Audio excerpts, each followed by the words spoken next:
আপনি কি করছেন পিসি ঠাকমা? এমন অনটনের সময় মা অন্নপূর্ণার এত বড় অপমান আমি হতে দিতে পারি না। আপনার খিদে না থাকলে আপনি রেখে দিন, যার পেটে খিদে আছে সে খেয়ে নেবে, কিন্তু এত বড় অপরাধ আমি হতে দিতে পারি না।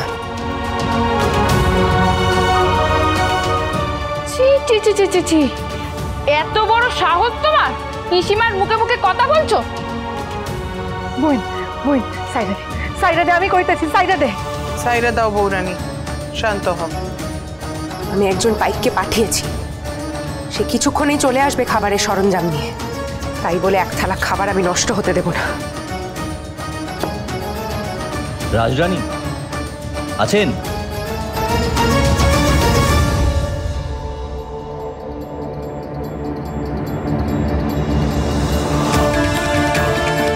সর্বনাশ হয়ে গেছে রাজরানী, আমাদের পাইককে ধরে ওরা মেরেই ফেলেছিল প্রায়।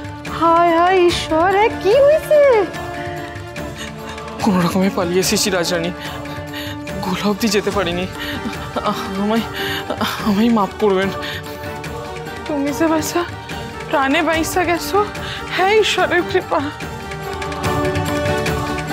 বুঝছেন তো খাজানজি মশাই, তার মানে সারা মহল ঘিরে রেখেছে, আধারে খাপটি মেরে রয়েছে, কেবল শান্তভাবে অপেক্ষা করছে, সুযোগ পেলেই আবার আঘাত হানবে, কিছু না কিছু করার চেষ্টা করবে। এক মুহূর্ত আর ব্যয় করা যাবে না, আমাদের যা করতে হবে আলো ফুটতে না ফুটতেই করতে হবে খাজানজি মশাই। আমায় কিছু ভাবতেই হবে, কিছু ভাবতেই হবে।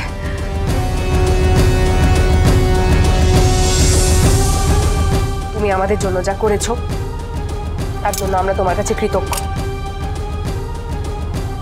পাইক সর্দার, এই পাইকের শুশ্রূষার প্রয়োজন, ওনাকে নিয়ে যান, ওনার দেখভালের ব্যবস্থা করুন। খাজানজি মশাই আপনিও যান। আগে রাজা এসো। কাল সকালে যদি ফৌজদারের লোকেরা মহলের মধ্যে ঢুকে আসে, আমি কি করব? আমাকে নারীদের রক্ষা করতেই হবে, সকালে তো আর অস্ত্র চালাতে পারবে না। ইন্দু দিদি, হেসেলে গোলমরিচ আছে? গোলমরিচ আছে। কতখানি আছে? আছে তো, কেন লাগবো গোলমরিচ? ইন্দু বউ, এত প্রশ্ন করস না, ক বৌরানী আর কি কি লাগবো? সব পরে বলছি, আপনারা আমার সাথে একবার হেসেলে চলুন দেখি। মাতু দিদি আর বাকি দাসীদের বলে রাখতে হবে যেন তারা অনেকটা করে গোলমরিচ গুঁড়ো করে রাখে,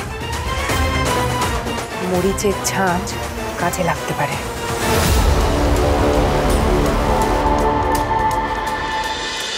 রাজ রাজেশ্বরী রানী ভবানী, প্রতিদিন রাত 8:30টায় স্টার জলসায়।